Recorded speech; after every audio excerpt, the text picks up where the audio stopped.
Assalamualaikum warahmatullahi wabarakatuh. Perkenalkan, saya Afni Maulida, peserta Latsar CPNS Angkatan 11, kelompok 1, nomor absen 1. Kali ini saya akan menjelaskan mind map yang saya buat, yaitu tentang akuntabilitas.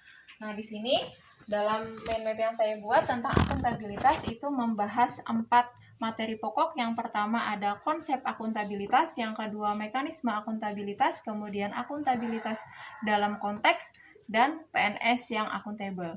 Yang pertama kita bahas dulu tentang konsepnya. Konsep akuntabilitas itu sendiri, yang pertama definisinya, pengertiannya apa itu akuntabilitas, yaitu kewajiban pertanggungjawaban yang harus dicapai. Ada perbedaan antara akuntabilitas dan responsibilitas.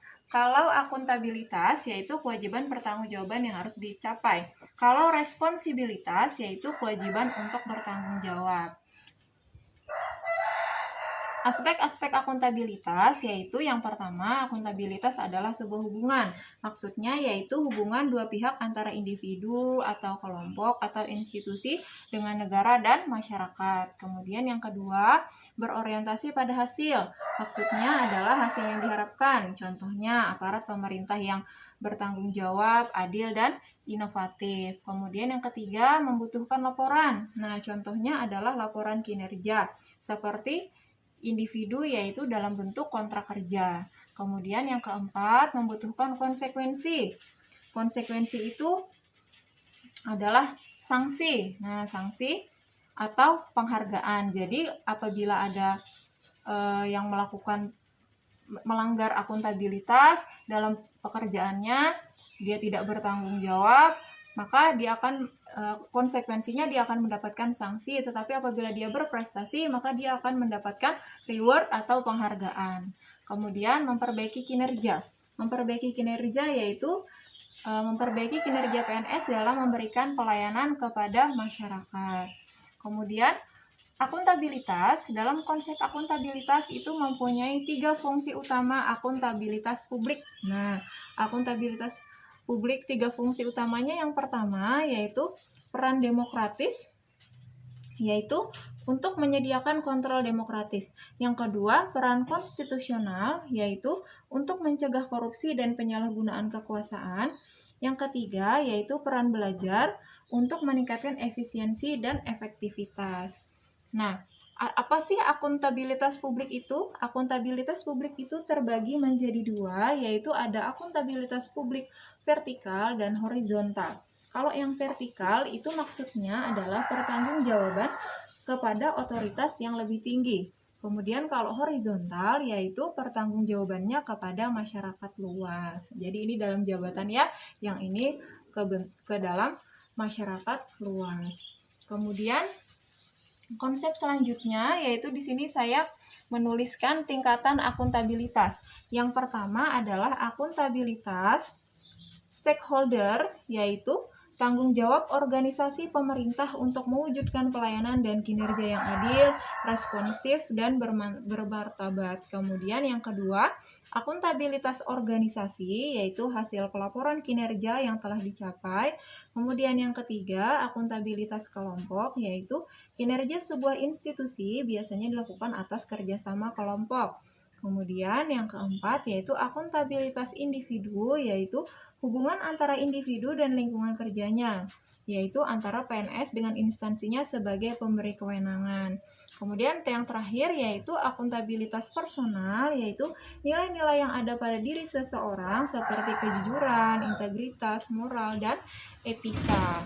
Nah, setelah membahas tentang konsep-konsep akuntabilitas, sekarang kita masuk dalam mekanisme akuntabilitas. Nah, mekanisme akuntabilitas di sini saya menulis dimensi akuntabilitas. Nah, ada 4 ya dimensi akuntabilitas. Yang pertama itu akuntabilitas kejujuran dan hukum. Maksudnya itu yang terkait dengan kepatuhan terhadap hukum dan peraturan yang berlaku. Kemudian ada akuntabilitas proses, maksudnya apakah prosedur yang digunakan sudah baik dalam hal kecukupan sistem informasi akuntansi, sistem informasi manajemen, atau prosedur administrasi. Kemudian akuntabilitas program yaitu apakah tujuan yang ditetapkan dapat tercapai, apakah ada alternatif program lain yang memberikan hasil maksimal dengan biaya minimal.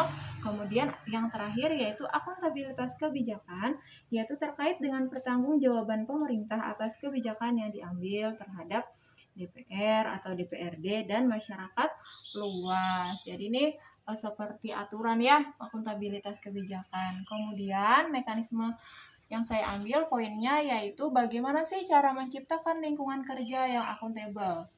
Terdapat 9 nilai akuntabilitas. Yang pertama, bagaimana cara kita menciptakan lingkungan kerja itu terdapat 9 aspek. Yang pertama ada kepemimpinan, yang kedua ada transparansi, yang ketiga ada keseimbangan, keempat adalah integritas. Integritas ini seperti konsistensi ya, mirip-mirip seperti konsistensi. Yang kelima itu adalah tanggung jawab, yang keenam kejelasan, ketujuh keadilan, kepercayaan, dan konsisten. Kemudian setelah mekanisme, kita bahas tentang akuntabilitas dalam konteks. Nah, akuntabilitas dalam konteks itu di sini ada 1, 2, 3, 4, 5, 6, 7, 8. Yang pertama ada akuntabilitas dalam organisasi.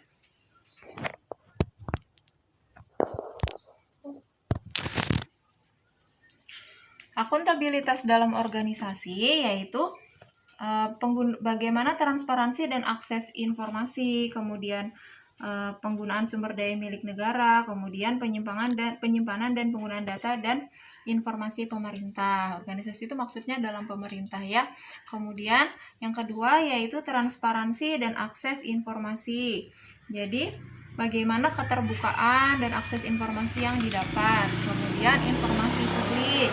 Informasi publik itu adalah terbagi dua ya, ada informasi yang wajib disediakan dan diumumkan, kemudian yang kedua ada informasi yang dikecualikan atau perlu dirahasiakan yang didasarkan pada undang-undang, kepatutan, kepentingan hukum. Kemudian ada prinsip keterbukaan informasi. Jadi prinsipnya itu antara lain ada permintaan tidak perlu disertai alasan, kemudian informasi itu harus utuh dan benar, kemudian ada perlindungan pejabat yang beritikat baik. Kemudian mekanisme yang sederhana, murah, dan cepat. Kemudian ada yang disebut dengan fraud dan perilaku korup. Nah, apa sih fraud itu? Fraud dan perilaku korup itu adalah penyalahgunaan kewenangan akan berdampak pada praktik kecurangan atau fraud. Jadi fraud ini adalah praktik kecurangan. Nah, yang diartikan sebagai sekumpulan tindakan yang tidak diizinkan dan melanggar hukum yang ditandai dengan adanya unsur kecurangan yang disengaja. Kemudian ada penggunaan sumber daya milik negara.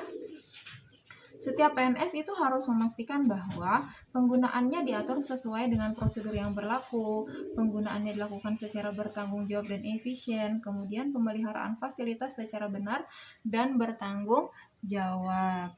Kemudian penyimpanan dan penggunaan data dan informasi milik pemerintah.